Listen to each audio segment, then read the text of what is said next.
Okay, we did a measure twice, cut once. We put our board up and went, we've got wrong up here. How did I do it so wrong? What did we do wrong? But we picked up the scrap piece. There's the piece that we're actually meant to put up there. Okay, let's try it again with that piece. This week we're playing with some electrickery, so electrickery for numpties. Hopefully we're going to live up to our delusions of adequacy, and hopefully we're not in for a shock.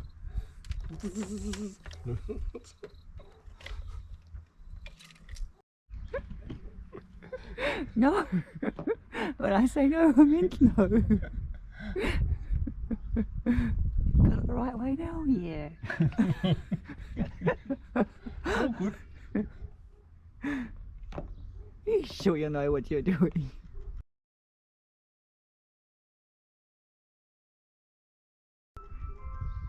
Oh, it's only electrickery.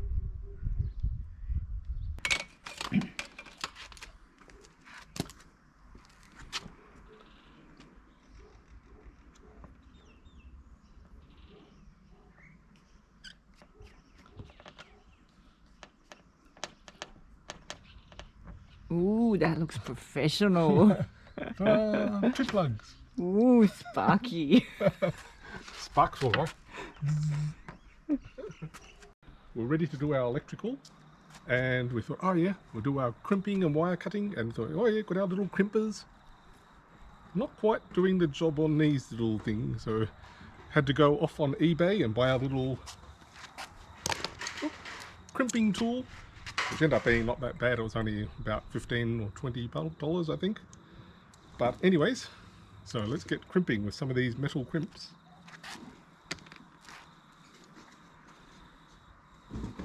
So, not a bad little tool.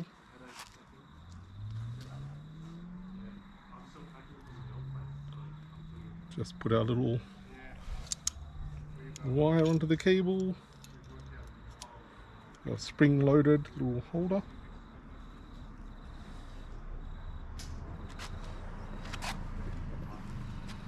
And try not to get run over.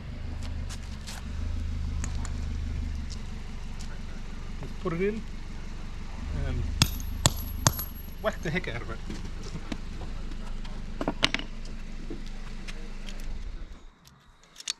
And now we've got one little crimper.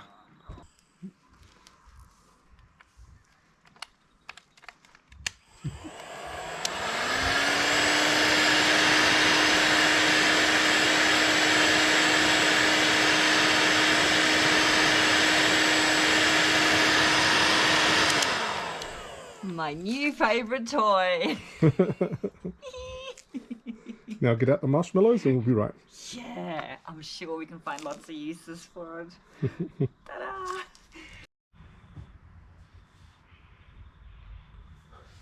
Woohoo! We're all powered up and ready to go. So, here we go for our system. I'll just run you through what we've actually done here. Start off with our 300 amp hour lithium battery, although I think it's actually about 320 or 340 or something like that. It has 16 little lithium things in there, but your eyes will just glaze over, so I'll continue on. It has a little Bluetooth control on here, so we can check on our phone, on an app, any faults with the battery. So from our battery, we head up. We have a 300 amp mega fuse, a kill switch, so we can turn the whole power, the whole system off if we need be for any maintenance, or if we're going to be a long time not using. Up into the positive bus bar. So from here, all the positive bits go out. So we have down to another 300 amp fuse for the follow around to our 2600 watt inverter. That fuse actually came with the gear, with the inverter. From here we also have going through positive around up into our charge controller. This controls the charge basically going back to our battery. So from there, or rather into there, we also have our solar power coming back in through here. We have a DC 40 amp hour circuit breaker fuse here, so we can shut off any solar power again for maintenance. Back on here we also did have a 60 amp circuit breaker, and also positive we do have another 60 amp circuit breaker which goes through to our fuse box in the corner over there. So this is basically the heart of our system, which will send all the power to our little fuse box, which will then spread out like a spider web all over the van. Negative side, we've just got our negative going up to the negative bus bar, obviously negative to the inverter, and from our negative we also go obviously to the charge controller and the fuse box. There's also a little battery monitor in through there which we can Bluetooth in to find how much the charge is going on our phone as well. And that's pretty much it. So we end up doing all of it ourselves. We didn't get any help on this. We did our study at Googleversity, majors in YouTube looking up, and it seemed to do us pretty good for the most part. We were let down slightly in the practical side of it, unfortunately, which we'll come to shortly. So, what issues did we have? Well, after wiring it all up, we turned on our big master switch and power went everywhere. Things started up left, right and centre as we expected. Woohoo! Good news! Happy face. Then after that, we flipped the circuit breaker for the solar and nothing. Our charge controller was showing 0. So fish. We're a bit depressed that night, a little bit, trying to figure out, what was wrong. Was it the equipment or our wiring? Well, most likely thinking it's our wiring. And did a bit more investigation the next day. Turns out, remember this little clip from earlier when we were installing? Ooh, that looks professional. Well, this little piece that we see in our little joiners had a little pin that we wired in that goes into the little socket and the bit screws on. All good, that's what we did. However, this is where our practical side of Googleversity fell down. Didn't actually realise these pins, when they just went all the way, that wasn't actually it. You had to keep on going even further. You had to actually click them in when you had the wire. So we didn't actually have them all collected in. So all the wiring we did up on the roof, nothing happened. No power came through. But Mrs. Fix-It went up there and fixed it all for us. Okay, I've just climbed onto the roof. I'm trying to fix up the dodgy pins that Glenn put in because they weren't connecting with the pins because he didn't push them in far enough. Okay.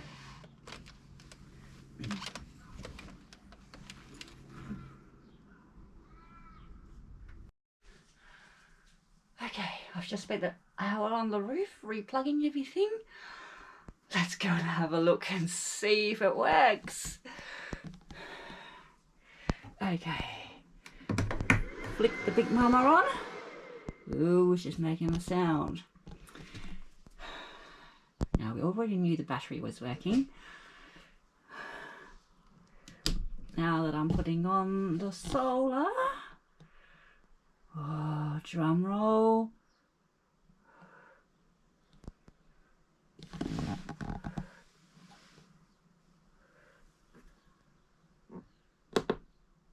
And we have 22.3 volts coming out of solar and nothing out of the battery in the car because that's not connected yet. Woohoo!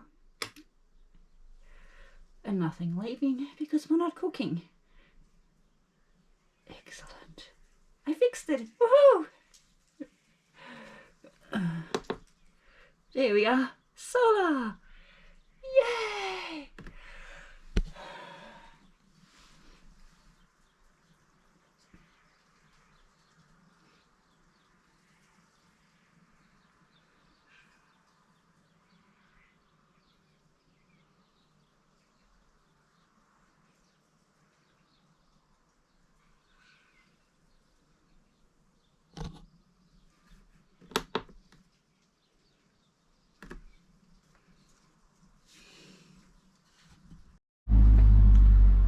Okay, for about the 4th time today, Angela is going on a rescue mission. We've dropped a little nut down. There's a little bit of a gap just between the floor and the walls. So far it's about the 4th time we've dropped something that's rolled under, and they tend to roll right under as well. So let's see if she can do it this time. We've cut it down pat now with her little wire tool.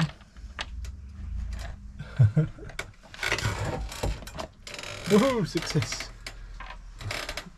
We just imagine if we didn't have these in, they're going to be rolling, rattling around the rest of the life of the van.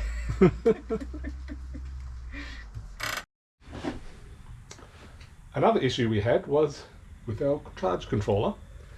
On the side of it, it's read all the warnings and instructions and thing on there, and there was one bit on there that says don't place it directly above the battery, which was exactly where we were going to put it. So, slight issue there. You can see how pretty solid some of these wires are, so that pretty much dictated where we end up putting some of our equipment. So we followed it around, we put all the thick wire pieces in first, and everything else sort of fell in after that, wherever these could fit. For our charge controller, we still had it about there, but we actually had it on the side. So the wires went in nicely, everything was nice and neat, all good. Then when we're reading in the manual after we installed it, we end up seeing in there was one little section saying, oh, the charge controller should be mounted vertically. It should not be mounted upside down. We thought, oh, well, that's only should be. It didn't say it didn't have to be, that it couldn't be mounted on its side. So we went and kept it on its side and plugged everything in. After a couple of hours though, started overheating and actually shut off, saying the ambient temperature was too high. So we've now flipped it back up for better ventilation.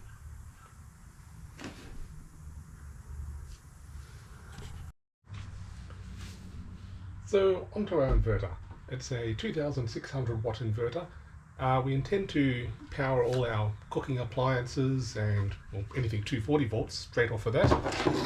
We have a large extension cord with little individual switches that go around, so these will be strategically placed around the van that we can plug into and run all our 240 off of that. We don't have any shore power or connections on the side to be able to plug in 240 volts from outside into our system. To do that requires electrical certification in Australia, so it's much easier just what we've done at the moment. I guess it's the same for gas too. We don't have any gas cooking because we're going to have an induction cooktop, so we don't need any gas in the van. We just use our free electricity from the sun, apart from our thousands of dollars electrical equipment. But aside from that, what was I saying? Oh yes, no gas. And again, in Australia, if we had have had gas plumbed in for our cooking, would have had to be met a lot of stringent regulations in Australia.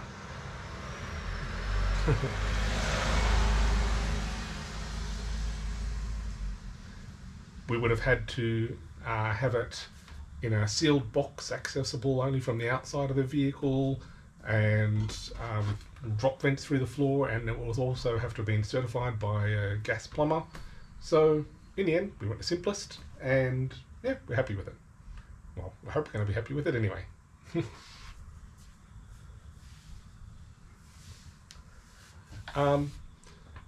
So for all this sort of jumble spaghetti at the moment, when we actually get the van finished off, we're actually going to have a board up across here to protect everything.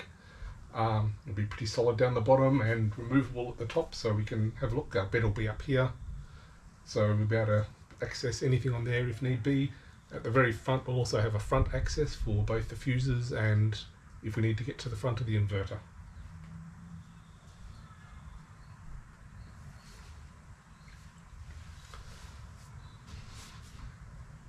And talking back actually,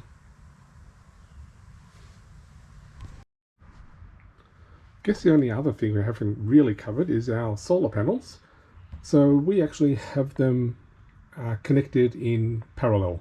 So with solar panels, whoops, you can have them connected in either series or parallel. So what does that mean? In parallel, as you can see, all our positives all go into one little connector joiner box, which then leads into the van. And the same for all the negatives, they all go into their own individual. If we had had it in series, we would have had this positive connecting to that positive, connecting to that positive, which would then head down into the van. So what's the difference in all that? In parallel, what we've done at the moment, we have an accumulation of amps. So these are 23, I think it's about 23 volts they produce, each of these. So when they're all joined up together, there's still only 23 volts heading through here. But all the amps, so I can't even remember what the amps are. Say it was 8, I have no idea. There'll be 8, 16, 24 amps all heading down, will all accumulate. In series, it's the other way around. All the volts accumulate, but the amps stay the same. So we would have like 69 by the time you added all the 23 volts up. You would have 69 volts going through, but only 8 amps heading down through there. In the end, when it all gets to our little charge controller and then off to the battery, it still ends up having the same amount of energy and everything going through. Pros and cons for both. So the way we've got it in parallel at the moment though, when there's a bit of sun or shade or something on half the panels or part of them, or if there's maintenance faults or some faulty bits on there, it doesn't really matter. Each of them will still, these others will still say, was that one out of action or half out of action? These would still be producing 23 volts and would have all our 23 volts and everything, or amps or whatever they are, I'm not too sure, but it'll all be going through anyway. So it wouldn't actually affect it greatly. In parallel, in series though, once one's affected, it affects all of them, so they'll all be degraded going through, and you'll have a much lesser bit of power going through, if you like. This is our for dummies version. Pros for series though, apparently if you got them in parallel, you need at least the minimum, say 14 volts for our battery for it to be charging. So if it's in really a lot overcast conditions or